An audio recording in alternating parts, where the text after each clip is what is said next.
What is up, grippers and rippers? Today we're going to learn how to make the Emerica logo in Adobe Illustrator.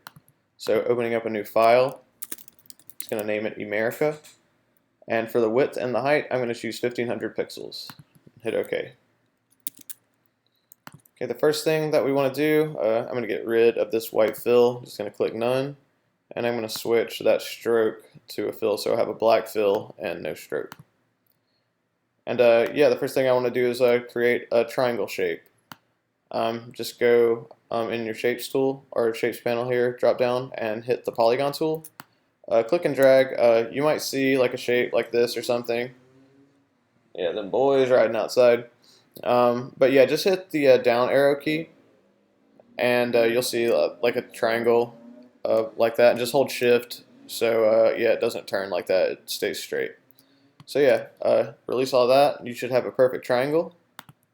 Looks pretty good. I'm going to make it a little bit bigger.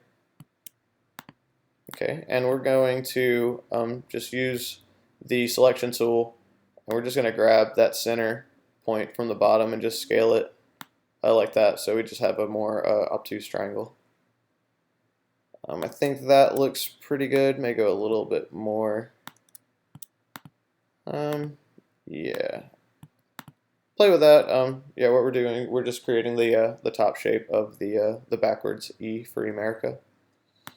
And it kind of has like a chevron shape. So the way we're going to do that is just hit the plus key on your keyboard.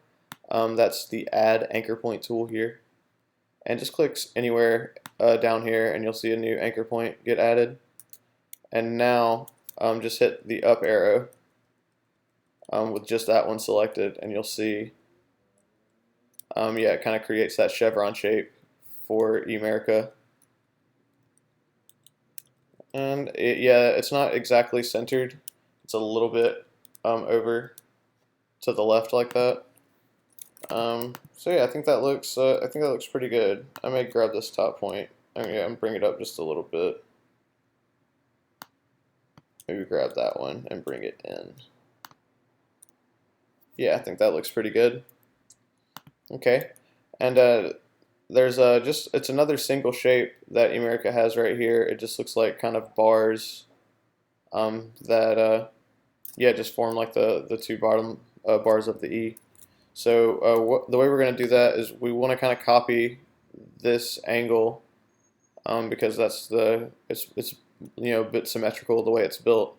So we're going to copy this shape because we want some of these points to stay. And now just hit C on your keyboard or the scissors tool. We're going to click these two endpoints here, and that's going to separate our shapes. Just drag this top one and delete it. And now we have half of the bottom square that we want. You see it like that. I'm just going to turn this red. Let's turn it like that for now. And now we just want to make a copy of this so we can turn it around and get the same angles and stuff. So yeah, just again holding Option, just click and drag to make a copy, and then with your direct select or just your selection tool rather, go to the outside so you see it transform, then flip it completely upside down like that, and just hold Shift so it locks perfectly, and then just bring it up to the other shape. Because yeah, we want to kind of join these two shapes to make a bottom like kind of, you know, angled square like this. So highlight both of them. I'm just going to hit Unite, and it's going to require some cleanup around here. So just hit minus on your keyboard or the Delete Anchor Point tool, and just click a couple of times. So we delete all the unnecessary points, and yeah, when you see you've gone too far, just hit Command Z to bring it back, and yeah, do the same thing to the other side. Yep, that's it. And yeah, the tops they won't have that problem. It's just because the sides we joined together and didn't have it perfectly aligned. But yeah, just clean that up real quick. Now we can switch that to a fill. Kind of see more what we're working with. Okay, that looks pretty cool. Now what we're gonna do is we need kind of a cutout at the same angle too. So what we're going to do is just highlight this shape, go to path, offset path, hit preview, and you can kind of like play with the amount of offset. What I'm going to do, I think 30 looks pretty good, so I'm going to do that. Switch that to yellow just so we can see what we're doing. And yeah, pretty much I want this to stay at the same angle, these 2 points, but I want to bring it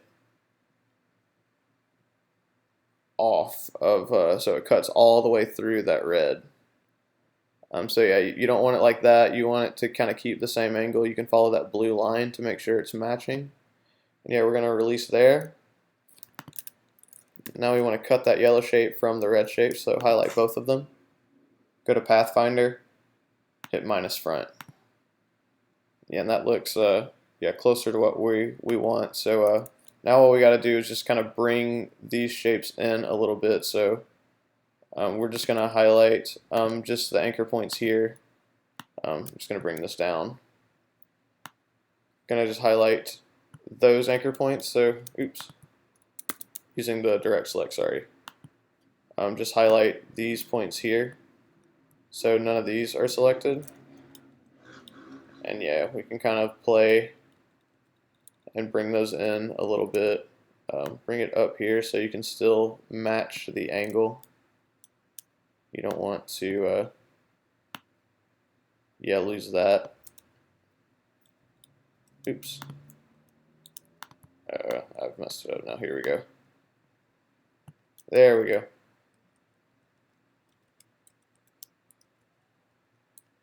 Let's just fix it this way. Grab those points. Nice. Alright, that looks pretty good. And yeah, now that I'm looking at the logo, it actually cuts here as well. So what we're going to do is we're going to recopy this shape. I'm going to hit C to go to the scissors tool, and we're going to cut these two ends. And just drag that top and yeah, get rid of it. And now using the pencil, go to the end of those points and just draw a shape around it like that. And use Command Shift and right bracket to get it to the top. Yeah, just arrange it to the top. If you're doing that, just go to arrange, bring to front. So yeah, you should have the black shape in front of the red shape. So highlight both of them, go to Pathfinder, hit minus front, and I think that's it. Yeah, use the eyedropper to get that black, bring it in a pixel so you can't see any space, and then just highlight both of them and Pathfinder unite. And yeah, that's pretty much the Emerica logo. You can always go in if you don't like a specific point or something. You can highlight both of those and just kind of play with it. Yeah, but you got to keep that angle consistent. I'm going to keep it to where I had it. Yeah. Yeah, just like that. And yeah, if you want to make the like actual font, just write Emerica. That's pretty close actually, but I know it's Helvetica. Some people might not have Helvetica, so Arial is also really close. Like you really can barely tell a difference. But I just know it's Helvetica just from comparing it. So yeah, you can.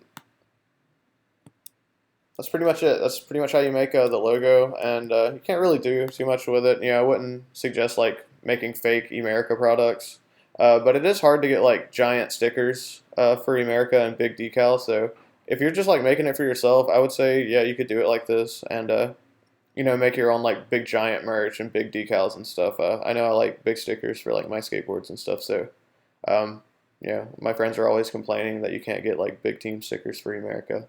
So yeah. Hope you like this tutorial. Super dope logo, really easy to make, and yeah, hope you learned some Illustrator tricks. Thanks for watching. Bye.